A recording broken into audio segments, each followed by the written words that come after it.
Psaume 27, verset 11.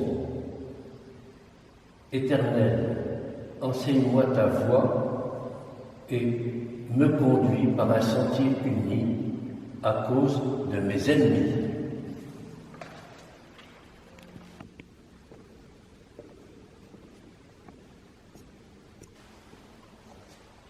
Onderwijs mij, Heer, uw weg, en leid mij op een effen pad. Montre-moi, Seigneur, ton chemin, et conduis-moi sur une bonne route.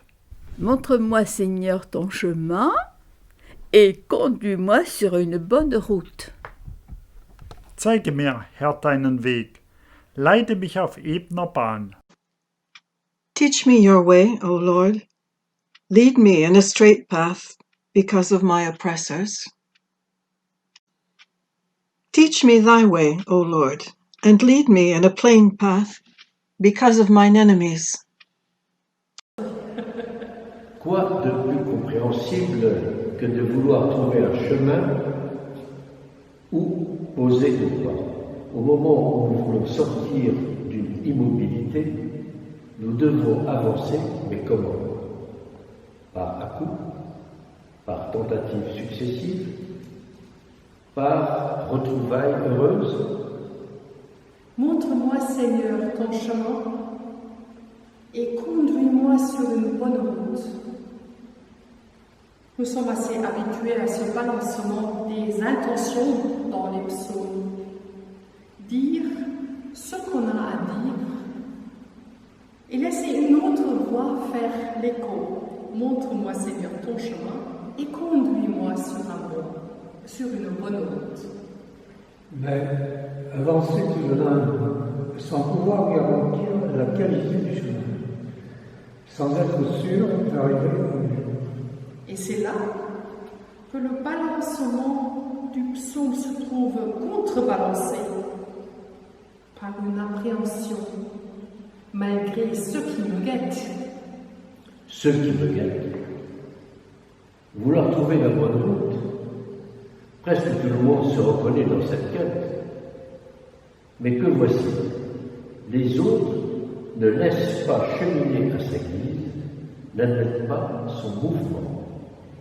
Oui, il est possible que la mise en mouvement d'une personne est entraînée par l'autre.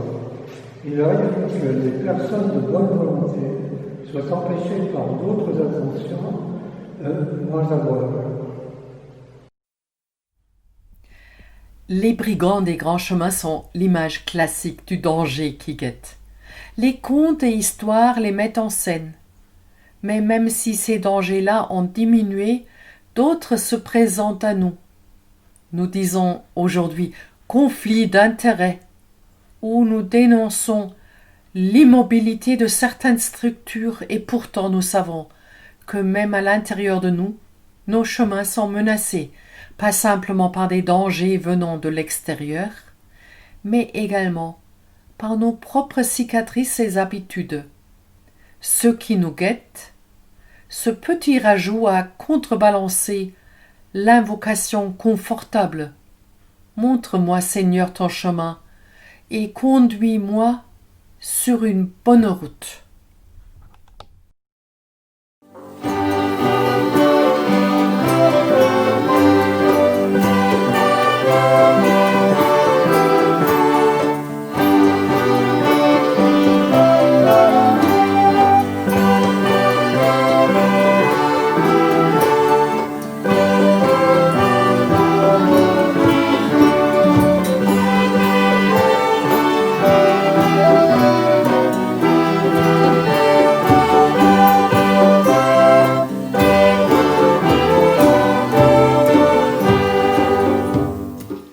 Laissez le Saint-Esprit diriger votre vie, dit la lettre aux Galates. Vous n'obéirez pas aux désirs qui animent l'homme livré à lui-même.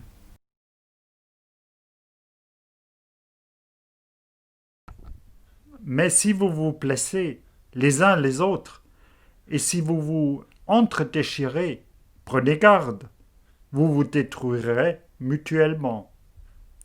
Je vous dis donc ceci, Laissez l'Esprit Saint diriger votre vie. Vous n'obéirez pas aux désirs qui animent l'homme livré à lui-même. Car ces désirs sont diamétralement opposés à ceux de l'Esprit.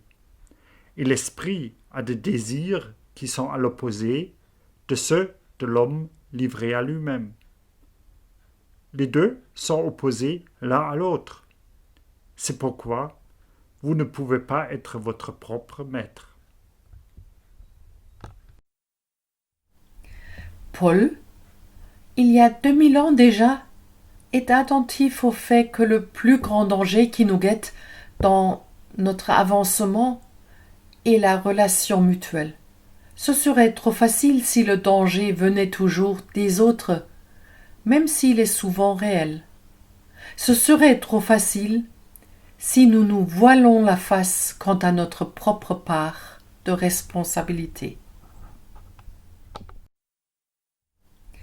Paul, il y a 2000 ans déjà, est attentif au fait que le plus grand danger qui nous guette dans notre avancement est la relation mutuelle. Ce serait trop facile si le danger venait toujours des autres, même s'il est souvent réel. Ce serait trop facile si nous nous voilons la face quant à notre propre part de responsabilité.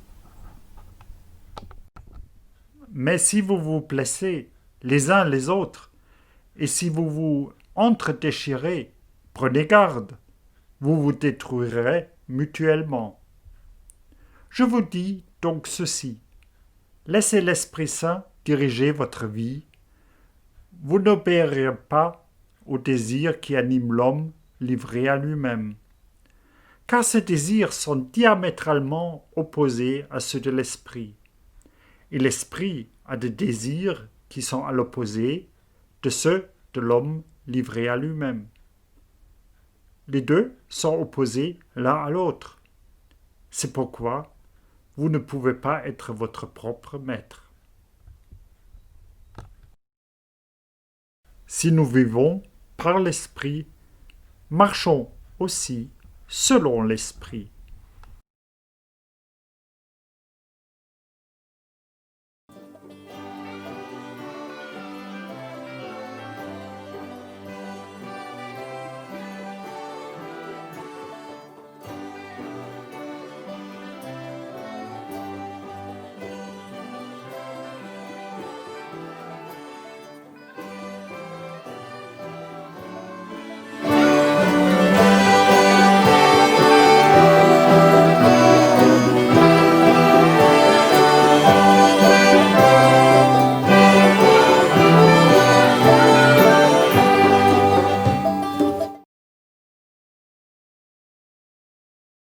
Jésus nous sort de notre monde de confinement. Jésus sort tout le monde du confinement. C'est là le point d'appui. L'ancrage de notre liberté dans Jésus-Christ est essentiel. Paul le dit ainsi dans le texte aux Galates, « Ceux qui sont à Jésus-Christ ont crucifié la chair avec ses passions et ses désirs. » C'est fort. Ce n'est pas sur le mode « je peux m'en sortir moi-même », c'est sur le mode « il m'en a sorti de là ».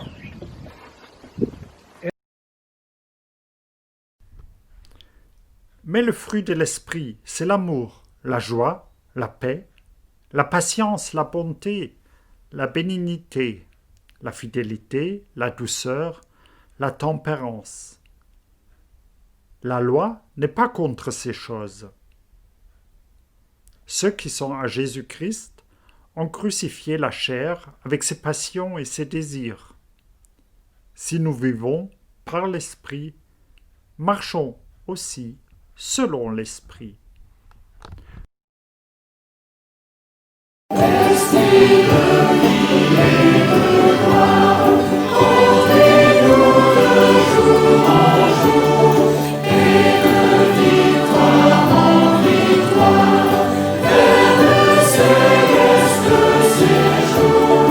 Fais-nous vivre en ta présence,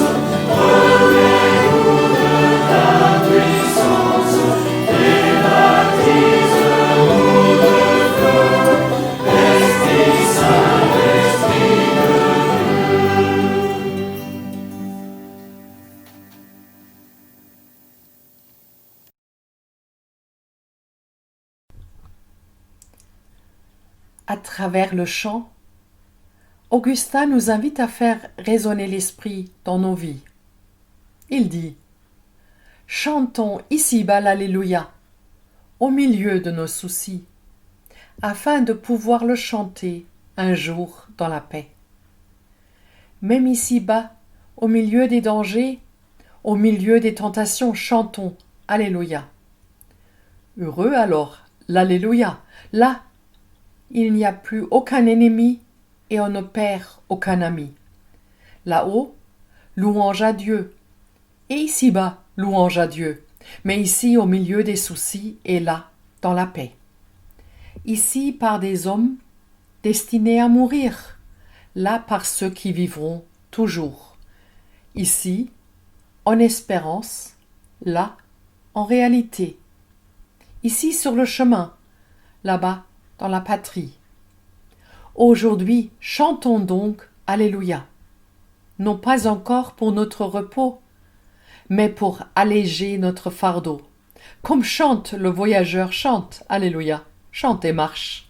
Chante pour soutenir ton effort, ne cultive pas la paresse, chante et marche, progresse dans le bien, chante et marche, sans t'égarer, sans reculer, sans piétiner, chante, Alléluia.